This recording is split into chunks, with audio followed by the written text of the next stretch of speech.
Assalamualaikum warahmatullahi wabarakatuh. Salam sejahtera bagi kita semua. Perkenalkan, saya Dwi Rainuriska dengan NIM 241091232005. Video ini disusun untuk memenuhi tugas mata kuliah Biomedik 2 Anatomi dan Fisiologi yang diampu oleh Dr. Oski Iliandri MKes. Pada video ini, saya akan memaparkan materi anatomi dengan topik sistem uropotik. Baik, langsung saja mari kita mulai pembahasannya. Sistem uropotik juga dikenal sebagai sistem urinaria atau sistem ekskresi urin. Adalah sistem organ dalam tubuh manusia yang berfungsi menyaring darah, mengeluarkan zat sisa metabolisme dan mengatur keseimbangan cairan serta elektrolit tubuh melalui pembentukan dan pengeluaran urin. Selanjutnya adalah fungsi utama sistem uropotik. 1. Penyaringan darah. Ginjal menyaring sekitar 120-150 liter darah per hari untuk memisahkan zat sisa dan racun. Yang kedua, pembentukan urin. Hasil penyaringan darah diubah menjadi urin yang mengandung air, urea, asam urat, kreatinin, dan garam mineral. Yang ketiga, ekskresi zat sisa metabolisme. Limbah seperti urea, hasil pemecahan protein, asam urat, dan kreatinin dikeluarkan melalui urin. Yang keempat, pengaturan keseimbangan cairan dan elektrolit. Sistem ini menjaga kestabilan kadar natrium, kalium, kalsium, dan ion-ion lainnya di dalam darah. Yang kelima, pengaturan tekanan darah. Ginjal mengontrol tekanan darah melalui hormon renin dan pengaturan volume cairan. Yang keenam, regulasi pH darah. Dengan mengeluarkan ion hidrogen atau menyimpan ion bikarbonat, ginjal membantu menjaga pH darah agar tetap normal. Yang selanjutnya adalah organ-organ penyusun sistem uropotik. 1. Ginjal, organ utama yang melakukan penyaringan darah dan pembentukan urin, mengatur tekanan darah melalui hormon renin, menghasilkan hormon eritropoietin atau merangsang produksi sel darah merah, dan mengaktifkan vitamin D menjadi bentuk aktif. Yang kedua, ureter, saluran yang membawa urin dari ginjal ke kandung kemih. Urin yang terbentuk di ginjal akan dialirkan ke pelvis renalis, masuk melalui ureter, dan turun ke kandung kemih. Yang ketiga, kandung kemih atau vesika urinaria, tempat penyimpanan sementara urin sebelum dikeluarkan. Bisa menyimpan urin hingga 400-600 ml, terkadang lebih dari orang dewasa. Dan terakhir, dinding kandung kemih memiliki otot detrusor yang berkontraksi saat buang air kecil. Yang keempat, uretra, saluran akhir tempat keluarnya urin dari tubuh saat buang air kecil, menghubungkan kandung kemih dengan dunia luar. Yang selanjutnya adalah ginjal. Jumlah dan lokasi ginjal. Ginjal ada 2 buah, terletak di kiri dan kanan tubuh. Yang lokasinya adalah secara anatomi, ginjal berada di ruang retritoneal atau belakang peritoneum. Artinya berada di belakang rongga perut, tepatnya di sisi posterior abdomen di antara vertebra T12 hingga L3 dengan ginjal kiri sedikit lebih tinggi daripada ginjal kanan karena tekanan dari fungsi di sisi kanan. Fungsi utama ginjal adalah 1. Menyaring darah. Sekitar 20-25% dari volume darah yang dipompa oleh jantung setiap menit masuk ke ginjal. Proses filtrasi dilakukan oleh glomerulus dalam nefron untuk memisahkan zat-zat sisa dari darah. Yang kedua, membentuk urin. Hasil dari proses filtrasi, reabsorpsi, dan sekresi, zat sisa dan kelebihan air atau elektrolit dibuang dalam bentuk urin. Yang ketiga adalah mengatur volume dan komposisi darah. Mengatur tekanan darah melalui sistem renin, angiotensin, aldosteron atau RAAS, mengontrol kadar elektrolit seperti natrium, kalium, dan kalsium, mengatur pH darah dan menjaga homeostasis cairan di dalam tubuh. Struktur makroskopis ginjal adalah 3 bagian utama yang terlihat secara kasat mata. 1. Korteks renalis terletak di bagian paling luar ginjal. Warnanya lebih terang dan mengandung sebagian besar glomerulus dan bagian awal nefron. Tempat terjadinya sebagian besar filtrasi darah dan reabsorpsi darah. Yang kedua, medula renalis atau piramida ginjal terletak di bagian dalam ginjal, terdiri atas 8-18 piramida ginjal dan tiap piramida memiliki ujung yang disebut papilla renalis, mengandung lengkung Henle dan tubulus collectivus yang berperan sangat penting dalam konsentrasi urin.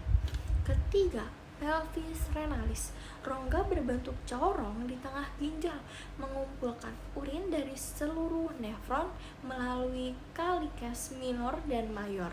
Urin dari pelvis renalis akan dialirkan ke ureter menuju kandung kemih. Selanjutnya adalah ureter. Definisi dan fungsi ureter adalah 2 saluran tipis dan panjang masing-masing dari ginjal kiri dan kanan yang mengalirkan urin dari pelvis renalis atau ginjal menuju ke kandung kemih. Fungsi utamanya adalah sebagai penghubung dan pengangkut urin, bukan tempat penyimpanan. Nah, panjang ureter ini memiliki panjang sekitar 25-30 cm pada orang dewasa. Panjangnya juga bisa bervariasi tergantung tinggi badan dan posisi organ. Nah, ureter berjalan secara vertikal ke bawah dari pelvis ginjal, kemudian melewati belakang peritoneum, menyilang di depan otot psoas major dan masuk ke kandung kemih dari bagian posterolateral. Ujung ureter masuk ke kandung kemih secara miring, membentuk mekanisme katup untuk mencegah aliran balik urin saat kandung kemih penuh. Nah, ureter bisa tersumbat oleh batu ginjal yang menyebabkan nyeri hebat, disebut kolik ureter. Karena diameter ureter relatif sempit, di lokasi umum sumbatan ada di 3 titik. 1. Pelvis renalis ke ureter. 2. Saat menyilang pembuluh iliaka. Dan 3. Masuk ke kandung kemih. Selanjutnya adalah kandung kemih. Nah, fungsi utama kandung kemih adalah sebagai tempat penyimpanan sementara urin sebelum dikeluarkan dari tubuh melalui uretra.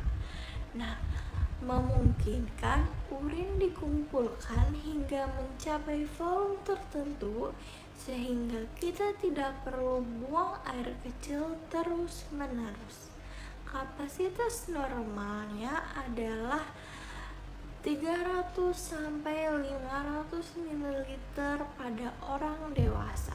Dan keinginan untuk buang air kecil biasanya muncul saat volume urin mencapai sekitar 150 sampai 200 ml dan kapasitas maksimal bisa mencapai 600 hingga 800 ml.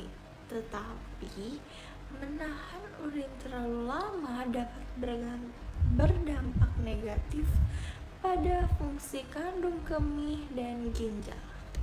Nah, strukturnya ada lapisan mukosa, otot detrusor, sphincter internal dan eksternal. Itu saja.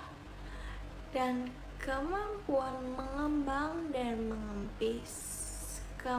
Karena kandung kemih ini sangat elastis berkat struktur mukosa dan otot detrusornya. Saat kosong bentuknya itu agak pipih, tetapi jika penuh akan mengembang ke arah anterior dan superior, bahkan bisa naik ke rongga perut bagian bawah. Setelah urin dikeluarkan, kandung kemih akan mengempis kembali. Nah, gangguan pada sistem saraf pusat, misalnya cedera tulang belakang, bisa menyebabkan inkontinensia urin atau retensi urin. Infeksi kandungan kemih dikenal sebagai sistitis yang bisa menyebabkan rasa nyeri saat buang air kecil dan sering kencing. Slide selanjutnya adalah uretra. Uretra adalah saluran akhir dari sistem uropotik yang berfungsi untuk mengalirkan urin dari kandung kemih ke luar tubuh. Uretra juga berfungsi penting dalam mekanisme pengeluaran urin dan kontinensia. Perbedaan uretra pada pria dan wanita. Uretra pada pria adalah panjangnya sekitar 18 hingga 20 cm dan memiliki fungsi ganda seperti ekskresi urin, saluran reproduksi untuk mengeluarkan semen saat ejakulasi. Dan karena panjangnya dan fungsinya ganda, uretra pria lebih kompleks dibandingkan dengan punya wanita. Uretra wanita itu pendek sekitar 3 sampai 4 cm dan fungsinya hanya tunggal, hanya untuk mengeluarkan urin. Terletak anterior terhadap vagina dan bermuara di meatus uretra eksternal yang berada di antara klitoris dan vagina. Karena pendek dan lurus, wanita itu lebih rentan terkena infeksi saluran kemih atau ISK karena bakteri itu lebih mudah naik ke kandung kemih. Pada pria, pembesaran prostat dapat menekan uretra prostatika yang menyebabkan kesulitan buang air kecil. Cedera atau kelemahan otot dasar panggul dapat menyebabkan inkontinensia urin, terutama pada wanita setelah melahirkan. Nah, kita sudah masuk ke bagian kesimpulan. Jadi, kesimpulan dari pembahasan yang sudah saya jelaskan adalah sistem uropotik terdiri dari ginjal, ureter, kandung kemih, dan uretra.